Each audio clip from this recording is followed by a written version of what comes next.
Hi everyone. So you're joining this webinar today because you're a business startup and you need to know a couple of key things getting ready. So one of the questions that we're asked a lot is, should I be a sole trader or a limited company or even a partnership? And should I be VAT registered? So let's get started. You've got this fantastic business idea. You know people are there to buy it. But how do you start? Well, getting started correctly on the right foot is quite important. A bit further down the line, it makes life a lot easier if you get your business structure correct in the first place. So the business structures we're looking at here are limited company, sole trader, or partnerships. So a limited company typically is better for businesses likely to make more than £50,000 profit. It has limited liability, which means that if something goes wrong, the book stops with the company. It can't look through unless under exceptional circumstances. No one can look through and reach the business owner to make a claim against them. So if you're in a particular high-risk industry, you might choose this option. Anything to do with a limited company, it has to be registered at Companies House and it has to file accounts annually. A sole trader, on the other hand, is actually suitable for businesses less likely to make 50k profit or likely to make up to 50 grand profit, I should say. It typically suits those who are self-employed, but it can be anybody. So, you know, if you're a tradesperson or if you're a part-time working from home and you've got a kind of a hobby business, it's perfect for you. You have to file a self-assessment tax return each year with HMRC to declare your profits. So rather than filing accounts at Companies House, you would file accounts and your self-assessment return with HMRC once a year. And then finally, partnerships. So this is effectively similar to a sole trader, but there's just more than one individual in the business. So let's say there's two people, the profit share can be split however those partners decide. It'd be usually 50-50, and each partner pays tax on their share of the profits. They have to file a partnership tax return and a self-assessment tax return each year with HMRC. So let's look a little bit closer at a sole trader. So a sole trader is usually a self-employed individual who runs their own business. These tend to be smaller businesses and they can often be trade businesses or individuals with a side business or an at-home business that they do either part-time or full-time, but fitting it around other things. Often we find after the pandemic, there's a lot of these smaller businesses have sprung up. People have got a few extra hours in their day and they find something that they can sell, sometimes online. So a sole trader suits them. It's quick and it's cost effective to set up. So you need to register you as a business, so your sole trader business. So you ABC trading as, or John Smith trading as, Bob's Windows, whatever you're called, you need to register that business with HMRC and they will issue you with a unique taxpayer reference, or this, you'll often see this shortened to UTR. It means that when you file your self-assessment tax return, you file it under that UTR reference, so HMRC know that those profits belong to you and you're taxed on those profits. You have to set up as a sole trader if you earn more than £1,000 from self-employment per tax year. So if you're earning less than that, you don't have to register and you don't have to do a self-assessment, but anything more than that, you do. You then pay your tax via self-assessment each year, and you need to be registered so you can contribute Class 2 NIC. So the advantages of a sole trader are it's quick and it's easy to set up and start trading. It's simple to understand because you keep all of your profits after you've paid tax on them. There's no extra steps as there are in a limited company. And it's lower cost, so there's only one set of filing per year with HMRC. So it is actually quite a bit cheaper than running a limited company. The downsides, though, are there's unlimited liability. So you are the business. So if anything goes wrong, the book stops with you. There is no kind of curtain in the middle as there is with a limited company. It can be difficult to evidence your income for mortgage purposes. Sometimes if you're employed, it's easier because you can produce pay slips. sometimes you have to jump through quite a few more hoops to evidence income as a sole trader. It's not impossible. You just have to speak to specialist brokers about it, but it is more difficult. And you are taxed on profit, so you have less control over how much tax is due if you make good profits. So if you have a really good year, you will have a big tax bill. If you don't have a good year, you won't have a big tax bill, but you can't control it. It's how much profit that you've made in that year. There's more control around it from a limited company because you're effectively taxed on your drawings. Let's move on. So a limited company then. So a limited company is actually a person in its own right. It is an entity. It's completely separate to you. So this is where people get a bit confused. With a sole trader is you running a business, but it is you at the end of the day. A limited company is a completely separate entity. It has its own company number. It has its own bank account. It has to be treated as if it's a completely separate person to you, even if you are the director, the sole director and shareholder of it. Excuse me. It has to be set up online with Companies House, and Companies House will issue the company with an official number. So Companies House will tell HMRC as well that a new company is formed, and HMRC will then issue the company with UTR. So you can see how tied together Companies House and HMRC are. And they provide the company with effectively its identity and its tax identity. The company has to have at least one director and shareholder, and they can be the same person. It also has to have its own bank account. You cannot bank anything personally with a limited company.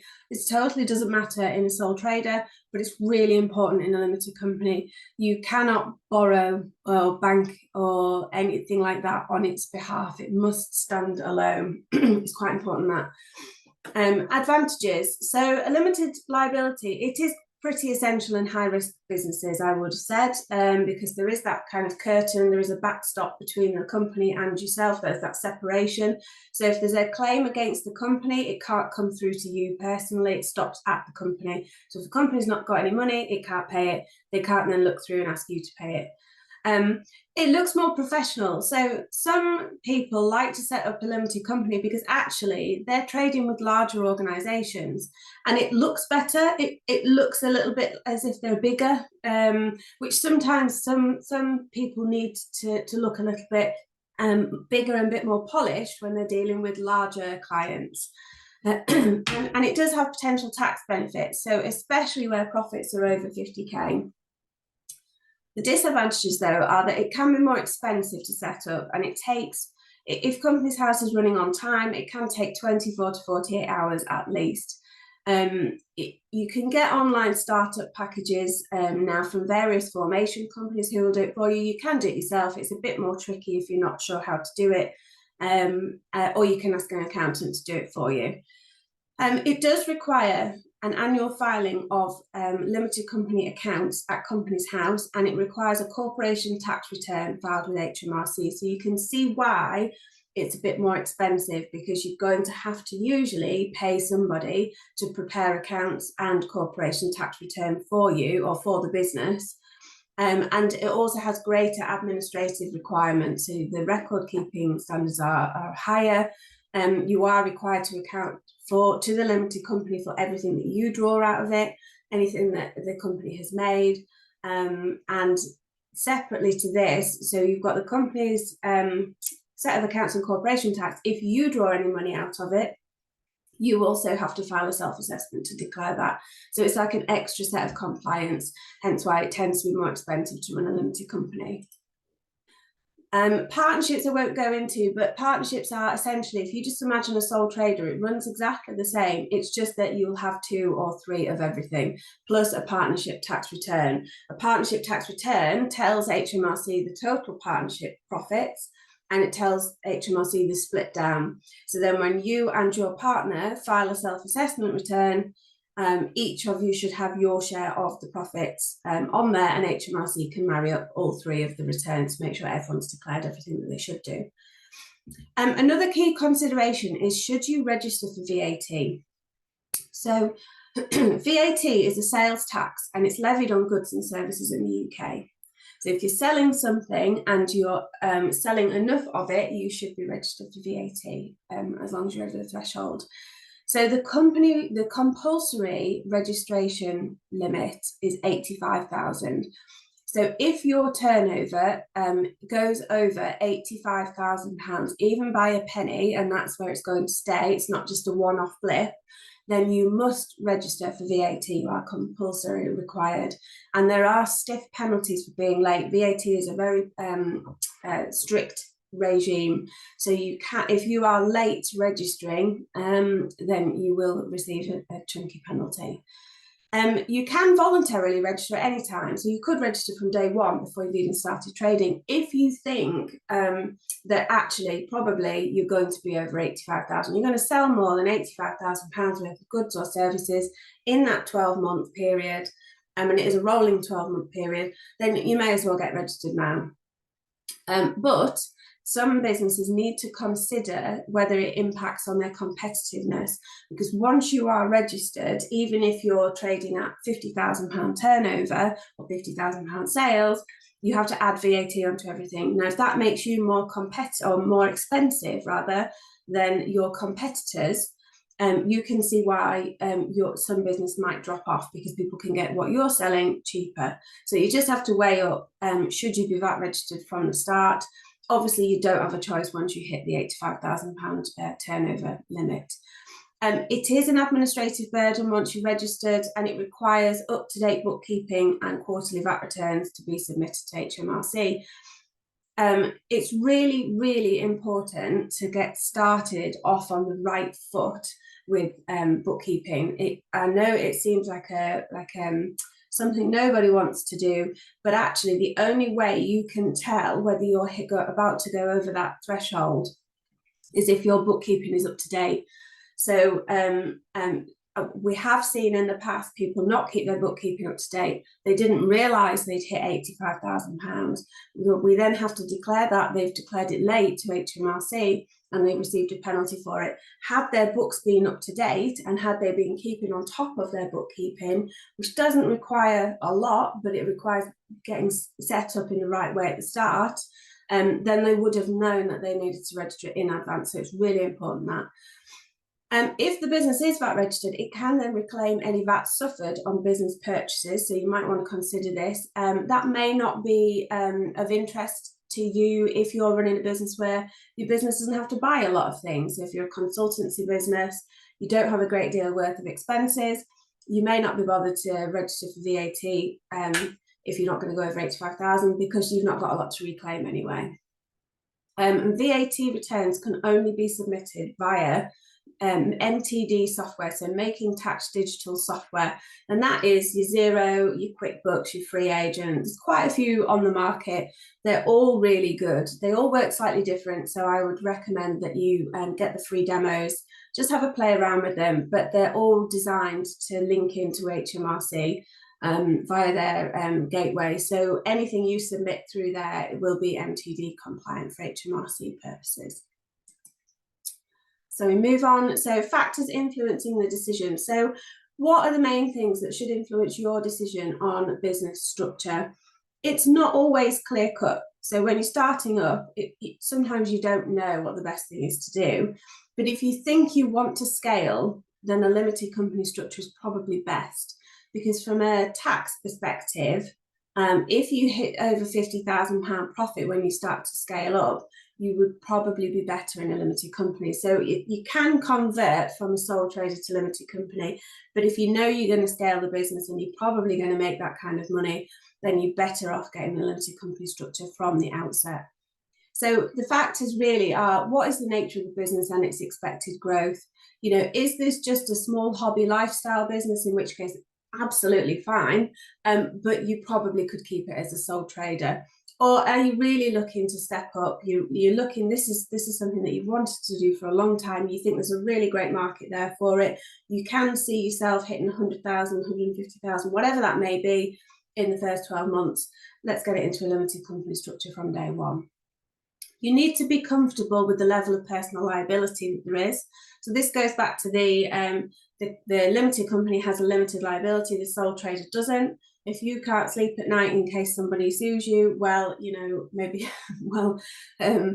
maybe we should look at what you're actually doing. But you know, you need to probably be in a limited company for that. That's realistically only really for high risk business, higher risk businesses, I would have said. But nonetheless, it you know, if you're employing people or anything like that, it's probably better to be in a limited company. You need to have a look at whether you think you're going to need external investment or borrowing, because this is probably going to be easier to get in a limited company rather than a sole trader. So if you think actually you want some investment, you want a term loan or an overdraft structure, you're probably going to need that to fund the business in a limited company. It will be harder to get as a sole trader. You need to check the desire for a professional image and credibility. Like I say earlier, I was talking about some people need to look bigger and more polished to be taken seriously in their industry. It's not all industries, but some with larger clients, larger customers need to look bigger than they are. So if that's you, then you might want to be a limited company and you might want to be VAT registered from the start. It all just makes it seem a little bit more polished on the invoice, and anybody then receiving that invoice can't tell that you're a sole trader. You need to have a look at the impact of VAT registration on the pricing and competitiveness. This is really important. If you know you're not going to be over £85,000 turnover, then seriously consider whether you want to be VAT registered, because you may effectively price yourself out of what you're trying to sell. People will not want to pay an extra 20%, which is what you would have to charge on everything if your competitors down the road aren't charging that. So you need to have a clear-cut reason. Do a bit of research on what your competitors are charging and see whether that, you know, it's realistically for you to do that. And then the complexity of admin requirements. So it is more convoluted in a limited company than it is a sole trader. There's more to file. And you know, like I say, the limited company, it has to be very strictly looked after as a separate person. So it does require better bookkeeping records. So key takeaways hopefully from this webinar. So in summary, if you are a small business startup and you are likely to stay below £50,000 profit, and you're looking for a very simple structure to run your business, and then a sole trader is probably the best structure to start from the very start. It's easy to register with HMRC, everything can be done online, and it's easy and cheap to do. If, on the other hand, though, you're looking to scale up the business and you're likely to be more profitable, it would be sensible to start off as a limited company rather than having to make that switch from a sole trader to a company later on. Startups that are likely to see sales of 85,000 or more in a 12-month rolling period should be registered for that. So be on top of your bookkeeping. Like I say, there are penalties, there are stiff VAT penalties for missing the registration threshold. So make sure your bookkeeping is on point from day one, and you know you can rest easy and you won't accidentally go over the threshold. So regardless of structure, one of the key things I would always say is to make sure you set up properly from the outset, is make sure you're using software from day one. So whether that's Xero, whether that's QuickBooks, whether that's FreeAgent, it lets you keep on top of your numbers and you can see whether you're making a profit or not. So there's no reason for paper records, there's no reason for receipts in your car or your glove box or your shoe box or you know, files and files. These days all of that's gone. Everything you do, you can do on your phone, you can do on your laptop, your iPad, anywhere you want. But these apps are really, really good. They help you keep on top of everything, so you can actually see whether your business is profitable as you go along. You should need to know this information. So getting set up on that software from day one is a really good investment of time.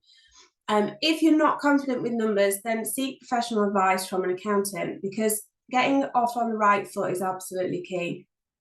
You don't want to have to unravel a mess later on because you were so excited, you started trading, and actually you got a year down the line and suddenly thought, oh, how do I declare any of this? What actually am I?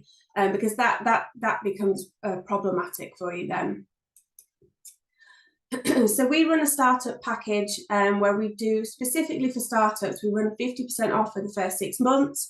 So if you are a limited company, that package includes your annual accounts prepared and filed with Companies House, corporation tax return that we then file with HMRC. We file an annual confirmation statement at Companies House annually. That just tells Companies House who the directors and shareholders are and who is the person of significant control behind the business. We have to declare that as well. And we also include in the package one self-assessment tax return for a director and a quarterly payroll for the director. And if they have one person in the business as well. Monthly fee is £60 for 6 months, but the usual price for that package is £120, and it's based on a 12-month period. So a sole trader, obviously you can see there's less to do. So it is a smaller package. This is why it's slightly cheaper to run a sole trader business than it is a limited company, because there's actually less compliance to do. So you'd have one set of annual accounts prepared that we would then use to prepare your self-assessment tax return that we would file then with HMRC. The monthly fee for that is £35 a month for 6 months, and the usual price is £70 for a 12-month period. Partnerships, there's a little bit more work involved, but they are fairly standard. The only reason there's more work involved because there's more people. So annual partnership accounts are prepared. A partnership tax return is also prepared and filed with HMRC. And then the individual self-assessment returns for the 2 partners are included as well. And the monthly fee for that is £37.50 per month for 6 months. The usual price after that is £75 a month. So if you want to find out more, I hope that's been useful. If you want to find out more, please do get in touch. You can either ring us, you can drop us an email, you can go onto our website, send us a contact request. We'll happily chat you through any of these options for no charge. But we want you to be really clear, and hopefully you found this useful. Thanks and have a good day.